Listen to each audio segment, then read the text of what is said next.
Engineering का ही एक बड़ा कमाल है सड़कें, जिन्हें एस्फॉल्ट से बनाया जाता है। एस्फॉल्ट को बिटुमेन या डामर के नाम से भी जाना जाता है।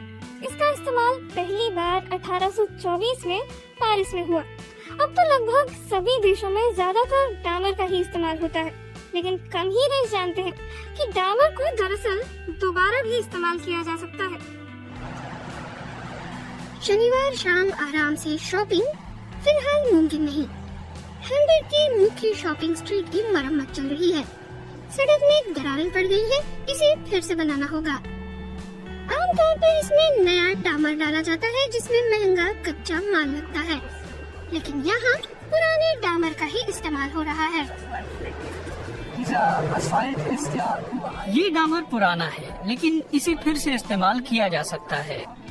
इसके लिए हमने ऑयल फेस और मोम का नया मिक्स ढूंढा है, जिससे ये डामर फिर नया हो सकता है, क्योंकि इसे सिर्फ 17 नहीं 20-25 साल और टिकना है।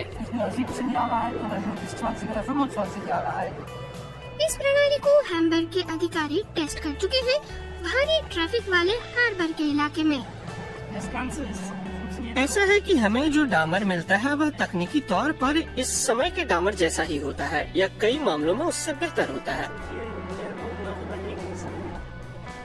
काम की जगह से कुछ किलोमीटर दूर मिक्सिंग हो रही है। यहाँ 500 टन पुराने डामर को छोटे टुकड़ों में बदला जा रहा है। इस दौरान एक जांचकर्ता मिक्सचर का विश्लेषण करता जाता है। आखिरकार पत्थर और बाइंडर का मिश्रण सही मात्रा में होना चाहिए। आज सुबह भी हमने इसे जांचा, मिश्रण अच्छा दिख रहा है। अगली सुबह डामर से लदे ट्रक साइट पर पहुंचते हैं। पुराने डामर का 85% फिर से इस्तेमाल हो गया। इस तरह नए कच्चे माल की जरूरत कम ही होती है। तरीका 30% किफायती है।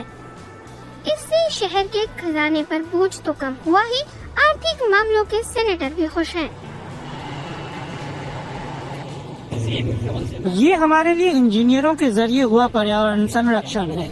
हम प्रतिबंधों और नियमों के जरिए काम नहीं करते। ये इसका अच्छा उदाहरण है कि हम कैसे इंजीनियरों के जरिए रिसाइकलिंग और पर्यावरण तकनीक का इस्तेमाल कर सकते हैं।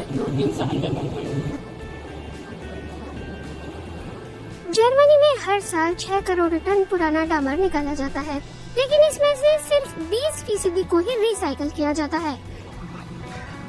मेरा मानना है कि हमें वहाँ आगे बढ़ना चाहिए, उसे दोगुना करना चाहिए, क्योंकि इस सड़क पर लगा हुआ डामर खराब क्वालिटी का नहीं है, बल्कि पुराना हो गया है और उसे नया करने के लिए कुछ करना होगा।